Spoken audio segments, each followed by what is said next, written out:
Our world is changing. It's time for fresh ideas and new points of view. I'm Yana Peel, Global Head of Arts and Culture at Chanel. And this is Chanel Connects, bringing together creative game changers from film, art, dance, music, and more. Can you hear me, Charles? Yeah, I can. Hi, Emerald. Hey, it's so nice to meet you. It's great to meet you, John. Great to finally meet you, Annika. Thanks for having us. Some are old friends and collaborators. Others are meeting for the first time. All are focused on what matters most and what's coming next. And now we get to listen in.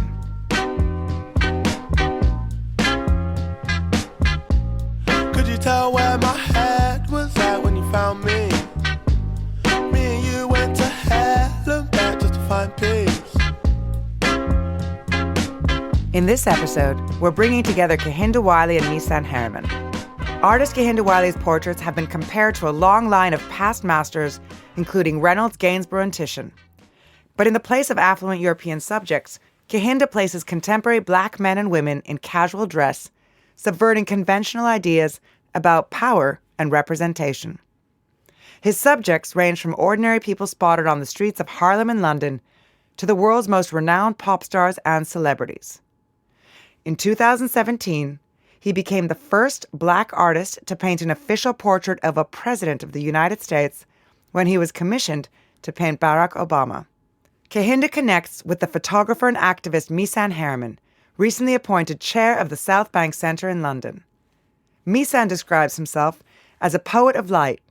His photographs of the Black Lives Matter movement are some of the most iconic and shared images of the digital age, though he only picked up a camera 5 years ago. In September 2020, Misan became the first black man in the 104-year history of British Vogue to shoot the magazine's cover, celebrating activists from around the world. Vogue editor Edward Enninfeld described him as the voice that was missing. Together, Kehinde and Misan discuss mythmaking. Hello, Misan. Hi, Kehinde. How's it going? It is so great to have both your voices with us today for Chanel Connects. Misan, lucky to have you here with me in London. Kehinde, where does this call find you? This call finds me in Brooklyn, Williamsburg, Brooklyn, where my studio is. I'd love to start with portraiture, which of course has defined your professional reputations, but has also been important to you both on a personal level. Misan, you've told me in the past that you learned photography largely by yourself, with a little help from YouTube, and by shooting family and friends. And Kehinde, you've talked about painting your father repeatedly after you first met him. What do portraits mean to you, and what makes a great portrait? I think that portraiture is something that everyone is familiar with. I think when you think about art, there's something fascinating about the human form, more so than any other pursuit in painting. We can have the landscape, we can have the still life, and certainly we can create images of a beautiful field of flowers and a beautiful bowl of fruit. But there's nothing more fascinating than stare into the eyes of another living being. Portraiture is where art and society meet.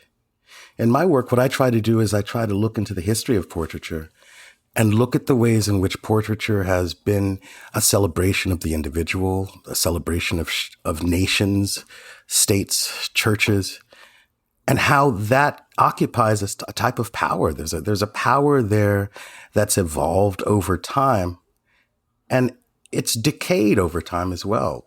Painting feels a bit stale when you walk into museums, but there's an opportunity within that language to revive it. There's an opportunity within that language of power to look at perhaps those who don't occupy that space of power within the popular imagination. And I think my work, it exists at the intersection between the recognition of people who were casually found in the streets and then the need to be seen, the desire to be elevated. That random moment turned into a painting on the walls of a museum. That's fascinating. And Misan, for you? Yeah, I mean, portrait for me is so many things. The first thing is it's the search for truth, the necessary need to be the custodian of our truth in a time where truth itself and honesty seems scarce. And the combination of my camera and light and the subject, I try and listen with my lens to the moment when somebody's soul whispers to me, and I can responsibly tell their story for generations to come through the still image. That talks of a tremendous responsibility. And of course, both of you have found so many of your subjects out on the streets. What do you look for in a subject, and what part do those subjects play in the creation of your images? There is something to be said about chance, this sense of radical contingency, people minding their own business, trying to get to work, and this hurried sense of distrust, I suppose, when you stop someone in the streets, especially New York, Los Angeles, these major cities. And my job is to sort of appeal and say, please, will you stop and look at my work? Will you consider being one of my subjects? And there's something really powerful about that moment of chance, that the fragility of that moment. Is it going to happen? Is it not? Do you trust me? Is there something about you? Why did I choose this one person? And it's not a singular answer. Each person is their own sort of moment in time and space, and you know it when you see it. There's a state of grace that you're looking for. There's a sense of possibility, but honestly, you can photograph a zillion people, and will it be a great painting? Not always. There's an incredible amount of editing that goes through. What we're looking at when looking at painting in the 21st century is a bit of truth-telling, but then a lot of artifice. There's backgrounds that are being chosen. There are clothing items that are chosen by the model and by me, the artist. And then there's color changes. There's the ability to use Photoshop and heighten and diminish certain features of the real, in quotations. What is actual? What is real? It's all an invention. We're all sort of creating this drama, the theater of the self that ultimately painting has always been. And the real question is painting ever arrive at any sort of truth? Is painting ever capable of approximating this person that we're attempting to talk about? Or in fact, are we getting closer and closer to myth-making and storytelling? I would argue that all human culture is storytelling. All personality is manufacture. We tell stories to ourselves about who we are, and we embody that and become that thing. I think painting is no different than that. It's such an interesting point. There's also the issue of who gets to tell those stories. Misan, I know that's been an important dimension for you. You've also talked about the photograph finding you as much as you finding the photograph. No, absolutely. I mean, if you think of, just after George Floyd was murdered, that was when, I said this before, I ran out of tears. My well was dry, and my wife said I should look to my camera. And I went onto the streets, but these were not the streets of London that I was used to. The streets were really on fire, the fire of purpose. And I went with my camera not knowing if I'd see 5 or 5,000 people. And I spent 6 months on the streets of London documenting the largest civil rights movement seen in a generation. And I felt that this was the most important way that I could wield the tool that I've learned. To see this black man being murdered, I think people that look like me and Kehinde, a lot of our traumas climbed out of us. We couldn't hide or code switch it anymore. And then a lot of people that do not have the lived experience of a black man or woman also had to ask themselves what they're going to do about it.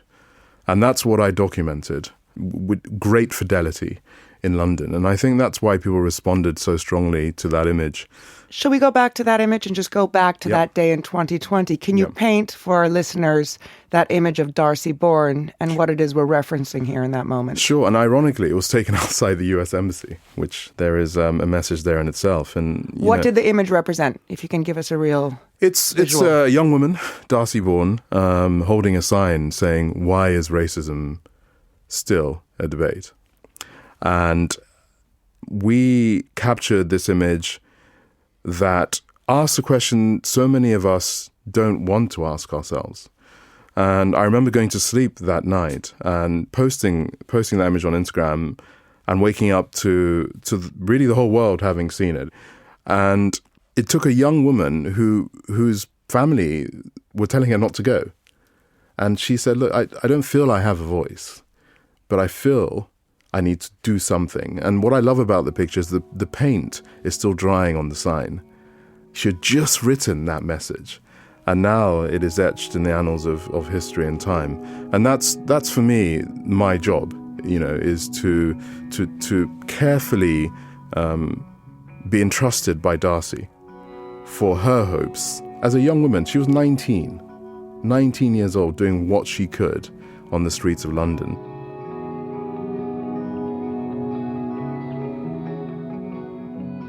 Portraiture is something that's about respect. It's about grace and dignity. We try in monument making to find those moments of consensus where a society gathers around something and says, "This is what we stand for." I created a 50-foot monument in Times Square, New York, of a young black man sitting on a horse. I wanted that image to stand in stark contrast to the monuments that have for centuries terrorized black people in the streets of America.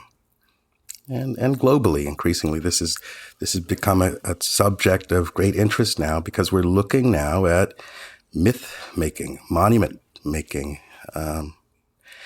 Portraiture is something that can be incredibly intimate and small, but it also can be something that statecraft enlists, something that people use to tell stories about domination, about national identity, who we once were, and how we arrive at what it means to be a modern British citizen. What does it mean to be a modern American citizen? All of those things are coming into sharp contrast right now when worlds come into collision, when we have to realize that in order to be a citizen of the 21st century, we have to deal with difference and deal with beautiful and terrible histories. All of those things can be now readdressed through the idiom of portraiture. It's an incredible opportunity to play with this thing of techniques and materials. You've also captured some of the most famous faces on the planet. When you're working with a famous subject, say Obama, are you trying to capture the universal or to show us a side of them that we've never seen before?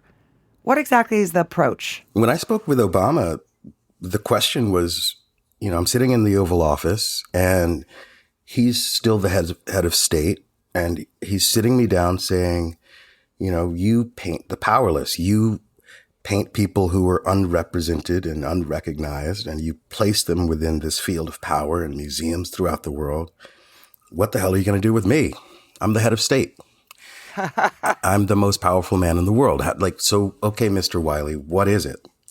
And I don't remember. I think I blacked out. I can't remember what I quite said, but I must have said something, right? I got the gig. But essentially, my job was to take the contours of power and to show exactly what the differences are between the seat of power and the man who occupies it. If you look at that painting very closely, he is leaning towards you. He's in casual dress. He's not surrounded by all the pomp and circumstance. He wanted to be a man of the people. He is approachable. He is someone who has occupied a global presence. If you look at all those flowers behind him, there's the state flower of Illinois and Hawaii, and there's the national flower of Kenya. There's flowers that are native to Indonesia. There's a sense in which what we're trying to do is chart the trajectory of a global citizen who sits at the intersection of race, of class, of nationality. You know, it's a lot to try to pack into one painting, but by God, I mean, no pressure or anything. Well, you did it. Get it done. Congratulations, right? You did it, and then you kept doing it. And then, of course, there's moments where, you know, the last commissioned portrait of Michael Jackson. Okay, so, you know, for someone who spends most of his time painting people who look like me and who are not, for a moment, recognized from under-recognized communities and underserved communities, small villages all over the place, I get a call from Michael Jackson. That doesn't happen every day. And he basically wanted to create something that was at once totemic and celebrational of this insane career and this insane presence that he's had, the blast zone that he's had throughout the world. But then there was this little whisper, this echo of sensitivity that was desired as well. There was this desire to be seen as at once bold, emboldened, noble, but also vulnerable. I think that's one of the reasons why that suit of armor is on. There's something to be locked in, but also this kind of wall between the celebrity that he's created and the vulnerable individual underneath all of that armor. Misan, can you relate to that? Well, before we even go there, going back to Kehinde's portrait of Barack Obama, I have to say, I'm Nigerian. And I cannot forget my aunties, my mother all calling me saying, you see, because Kehinde is a popular Nigerian name. And they all claimed Kehinde. I mean, they were damn near saying that it was his cousin. The most populous country in Africa. I had my own relatives saying, you see, what are you doing with your life? Black man has painted Obama. I was like, okay, Mom, just calm down. But it was... That was about when you picked up the camera. Wait a minute, there's something going on here. It was really special because it reached, my mother's generation in Nigeria, in West Africa. And I think we all had a pep in our step to see black art be elevated to a position that none of us had ever seen before. In regards to me shooting famous people, I'm an old school photographer in the sense that I don't like studio shoots. I never use a flash. I cannot abide, any kind of artificial lighting. I love, you saw me at the Fashion Awards in the dark with no flash. I love finding light, and I shoot quite fast. So when I am with somebody that is used to having a lot of people around them, I tend to try and have no one around, and we talk. So if I have an hour with somebody, we usually talk for 40 minutes before I even look at the camera. And I love shooting in situ in people's homes or putting them on the street. And I think that brings out a different side to what somebody would be like in a studio or on the red carpet, which is why I believe some of my portraits of famous folk stand out apart from how people usually see them. In regards to Prince Harry and Meghan Markle, it was a somewhat unique situation because, of course, it was a virtual shoot. Can you give us a context of what that shoot was? Yeah, it was the image that announced that they were pregnant with beautiful Lilibet.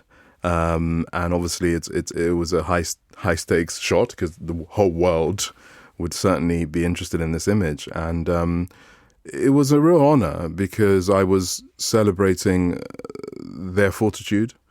I was celebrating new life after such loss for Meghan in particular, and being someone that knows them well, I really wanted to have a responsibility to protect them, if you like, with this image. So I found a great company that allows you to basically take over a phone or an iPad, and they could hear my voice and they know my voice, and I just let them be and just bathe in their joy. And I was able to observe that with my lens. And how does now knowing that your images are reaching countless people and potentially having political ramifications affect things? Has that changed your approach? I think if this happened to me when I was 25, it may have.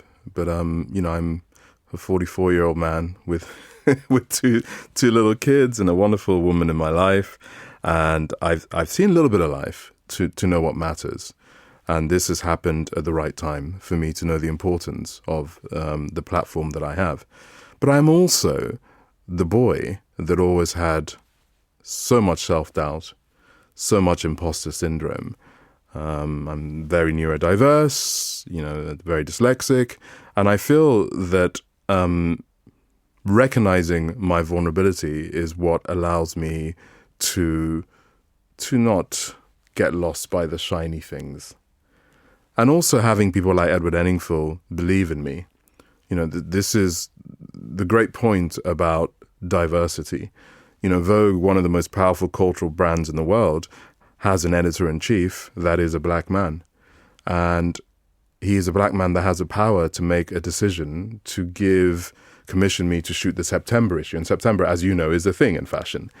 And to put an athlete like Marcus Rashford on that cover, in the height of one of the most tumultuous years that we've ever had. And Edward said, I'll never forget this. It was over Zoom, and he said, Misan, you can shoot it as you like. I'm not going to tell you how to shoot it. Just go and meet this man and Adwoa and shoot it your way.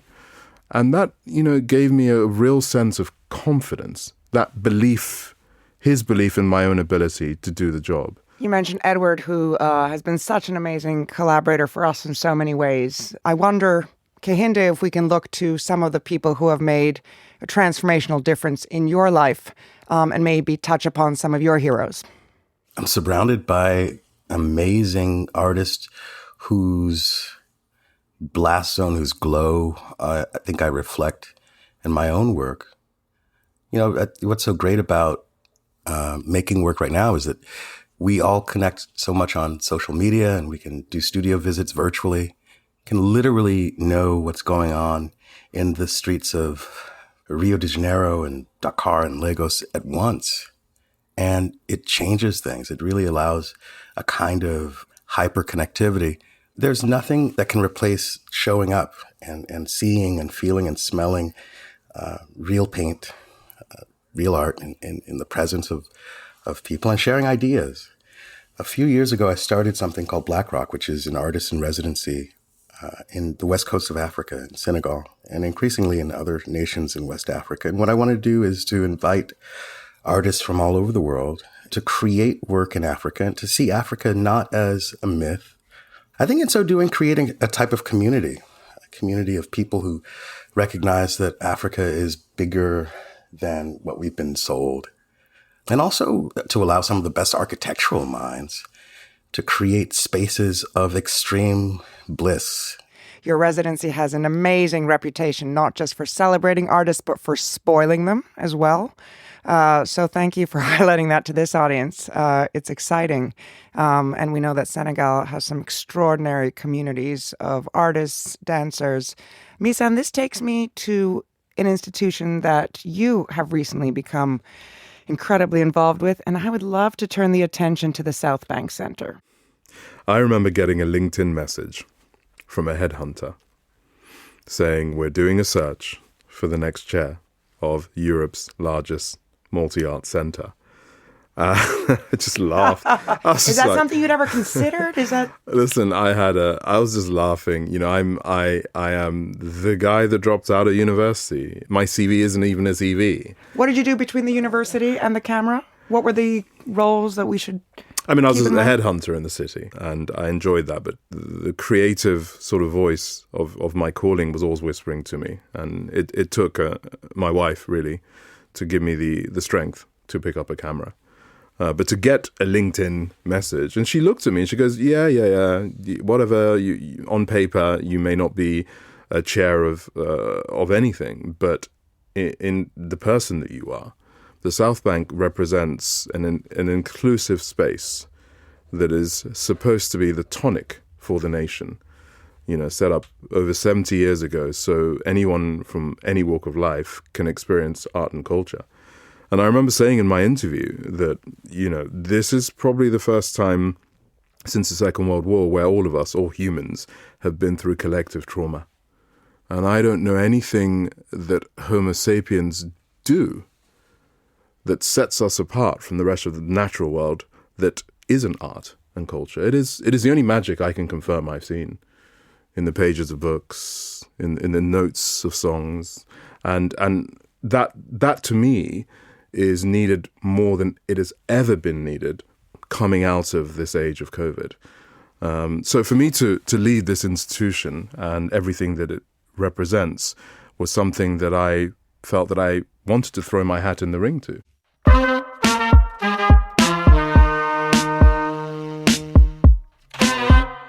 Chanel, of course, is a house founded by a formidable woman, committed to empowering women to this day. Tell me about the importance of women in your lives. What are you asking about, my sex life?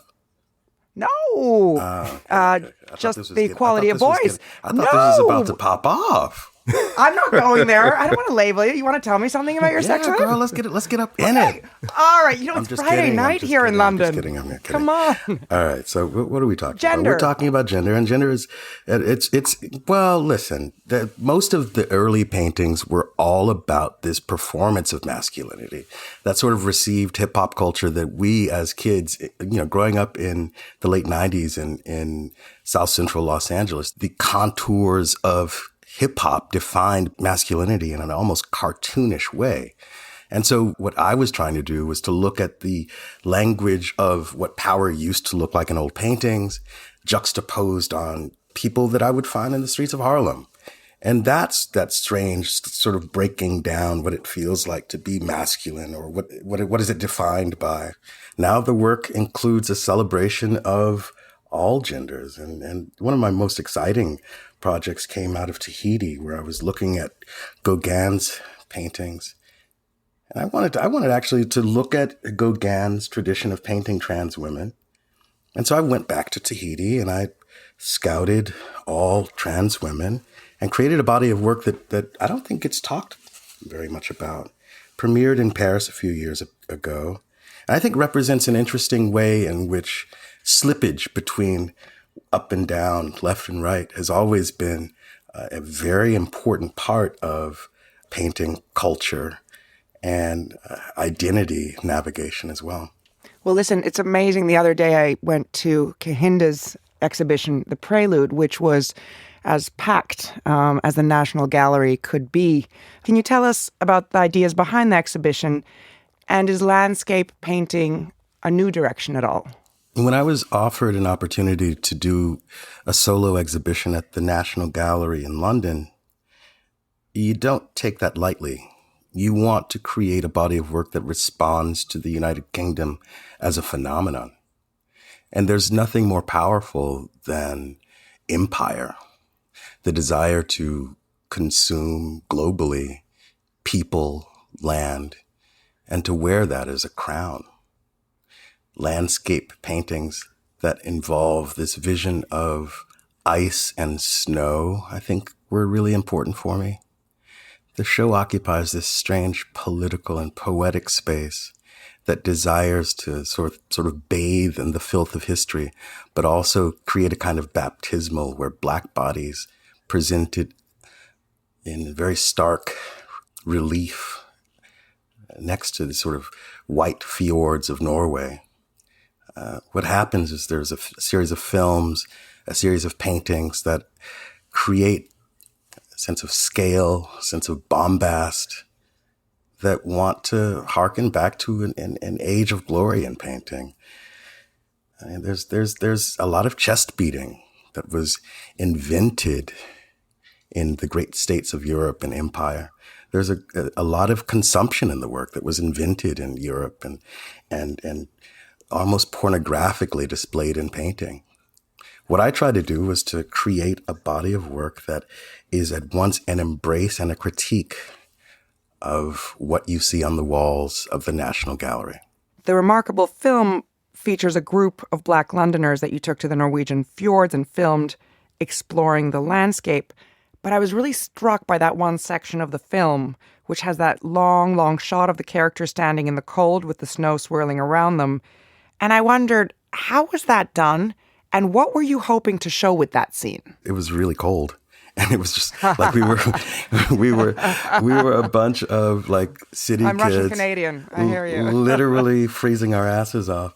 And I hearken back to some of those amazing Warhol endurance films. I ask all of these young black men and older black men to smile for an hour. And it's impossible to smile for an hour. The smile becomes a grimace. The smile becomes muscle spasms. It starts to become drooling. And doing all of this out in the intense whiteness, this intense sense of being consumed by nature, something bigger than you, something totemic in its height. The mountains are easily the place on earth that's closest to God, metaphorically.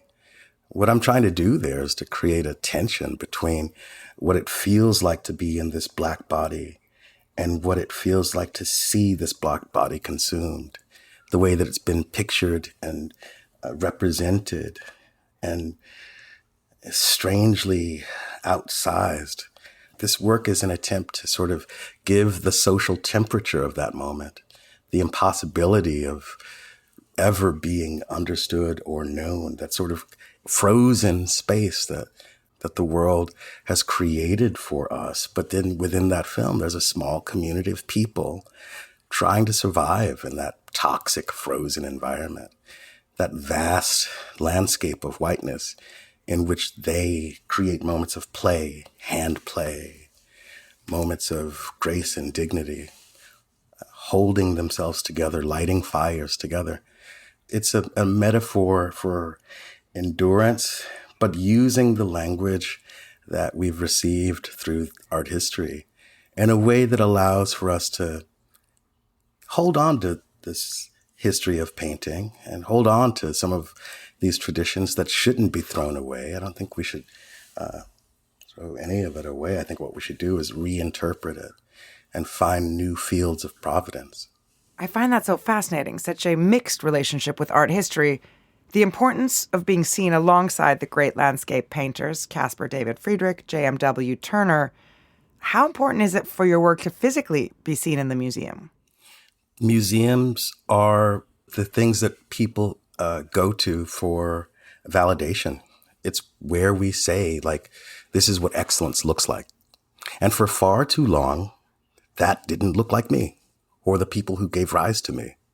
And I think what's so exciting right now is that there is a space where there are big banners out in front of one of the most powerful museums and institutions in the world of a young black man staring off into a wilderness. And we wonder, what is he thinking? The interior mindscape of a black body is being considered on a monumental scale. You know, that's something to be proud of. Congratulations for reframing the narrative. It's really, really a monumental moment. On that point of institutional validation, I'd love to turn to Misan and the metaverse, dare I say, because the other day with our friend Hans-Ulrich Obrist, I said, who are the institutional validators in NFT world? Where is that happening digitally? I know you're very involved in digital art, in non-fungible tokens. Can we shift from the physical to the digital and just hear from you in terms of what you're really excited about and where that validation is coming from, if not from the canon of curators that we've all grown to know and love over the years? There is a quiet revolution happening. And I remember I first bought a digital piece of art in 2013. I bought some Yinka, Johnny Barry, and Tracy Emin and Damien Hirst, £15 each. Our YBAs. And I was laughed out of every room. They're like, why would you buy anything virtual? But I'm that 80s kid. I grew up playing a lot of video games, so playing Legend of Zelda and, putting new things on my horse and having a little, people don't realize, but that was the beginning of applying value to something that was digital.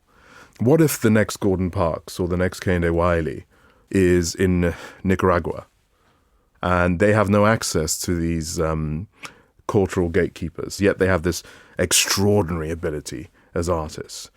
What I love about smart contract technologies and NFTs is it allows these artists to be seen and to be able to earn a living from their calling. if there can be a new generation of artists from the developing world that can actually, where the household income is $250 a month. I've seen people from that part of the world sell things for thousands of dollars. It is life-changing. Kehinde, are you hopeful that the next Kerry James Marshall will find his or her or their way to us through the democratization of merit on Web3? Yeah, this is all. I don't know shit about web-based art.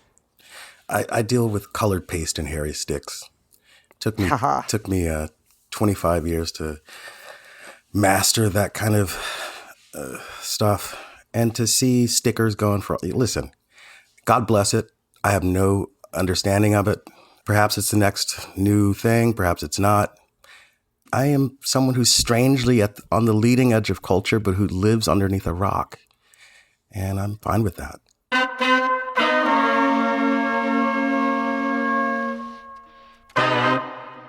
Going back to film, Misan, I know you have some exciting new projects in the works.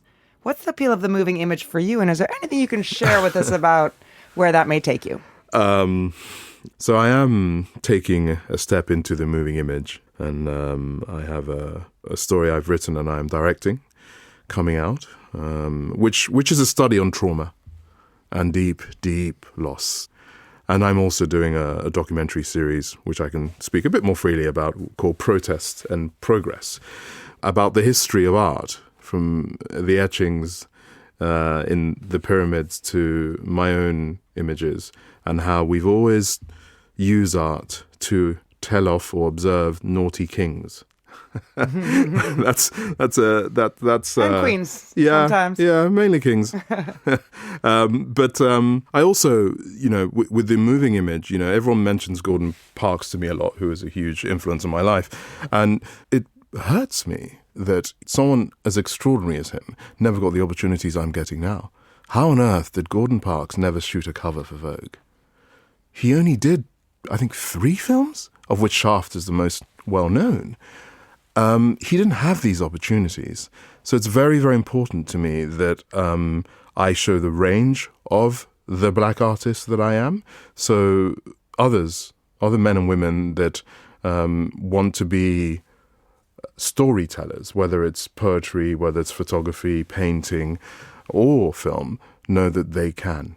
As you climb, you must lift. And one point that I actually wanted to make that's very interesting about coming full circle. So the image that made me fall in love with photography is an image by an African-American photographer, Menina Sleet Jr., the first black man to be awarded the Pulitzer for photography. And it's an image of Coretta Scott King at the funeral of Martin Luther King, with baby girl. You had that on your Instagram just today, actually. Yes. That image is the image that made me understand the power of photography. And if you were to tell me that the son of Martin Luther King would be the person that would post my image to make his statement on race, I would never have believed you. There is something beyond our understanding why Kehinde is where he is and why I am where I am. And, I feel we both have work to do with our chosen mediums, and it's needed right now more than ever. And Kehinde, which artists have helped make you who you are? I'm standing on the shoulders of people who've done the hard work of surviving a very toxic America and a very toxic situation where there was only one artist of color allowed at once. Thinking about Lorna Simpson, Kerry James Marshall, Kara Walker. These are people who I know and who I've had the honor of spending meals with and time with and picking their minds. There's a vast curiosity and a hunger right now for art from people of color. But there's definitely some warriors who've been out there doing the hard work and fighting those street fights for us. And we're definitely receiving those blessings now. And what blessings would you like to leave for the next generation? I don't know. I think I'm just trying to have fun. I think having fun with your work and trying to be as real and authentic with your life is the best gift you can give to humanity. So much of this, feeling obligated to make political shit and to be beholden to a kind of blackness and politicized state of being can be just so heavy. And what you really want and what the world really responds to is someone who's living a life of delight and curiosity. I'm always going to be black. I'm always going to be politicized. If I paint a bowl of fruit, that'll be the black man painting the bowl of fruit. All right, fine, done. So the next job then is to go out there and live a radically free presence. Do white boy shit. Imagine what it feels like to just like imagine nothing. That sense of freedom that has existed for people who don't look like me is what I'm trying to arrive at over time.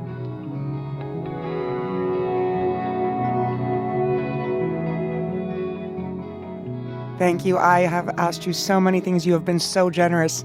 And in our last couple of minutes, I would love to turn it and to see if there's questions you have for each other.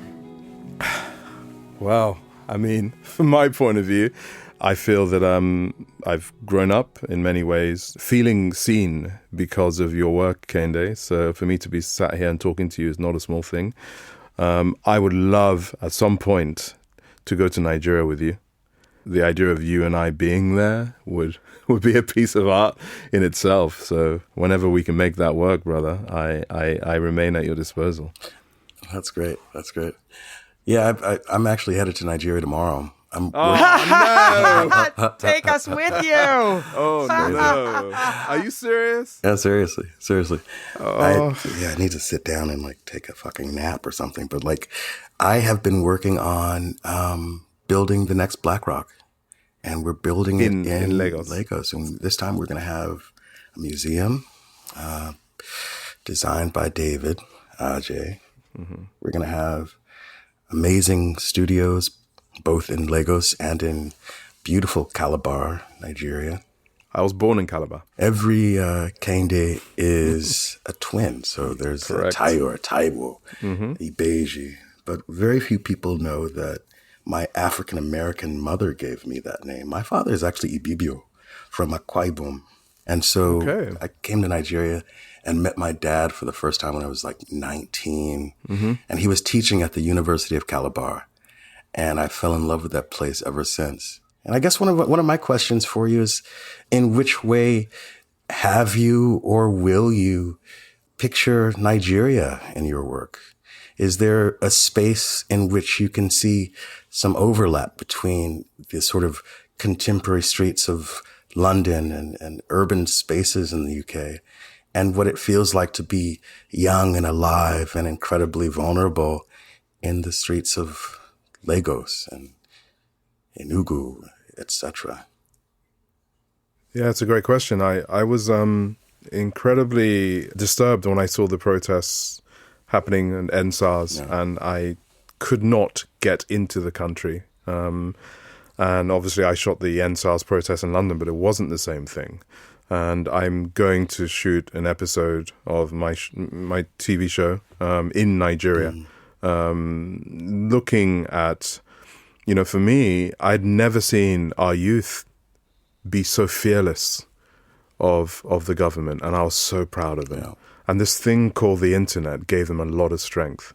So I was very proud to see that. And I will go back to do that. But I'm going to go back again after that to Calabar, which is where I was born, and retrace those roots in a very intimate observational of my younger years. And also my late father is Ishekiri, and he's from the Niger Delta, which is an area that has been destroyed by its wealth.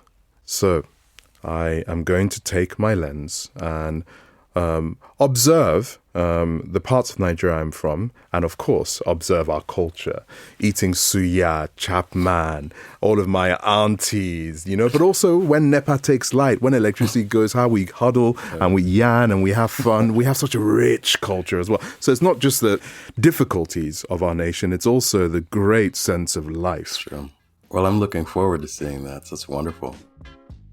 Whoa, pleasure and privilege are really at the core of how I feel right now in bringing you two twins together from Brooklyn to London.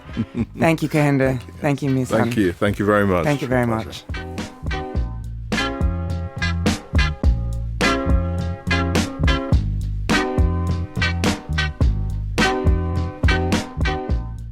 Thank you for listening to Chanel Connects. Don't forget, you can follow the show on Apple Podcasts, Spotify, Stitcher, Amazon Music, or your favorite podcast app. You can also listen back to Season 1, featuring conversations between Pharrell Williams and Ez Devlin, Keira Knightley and Lulu Wang, and many more.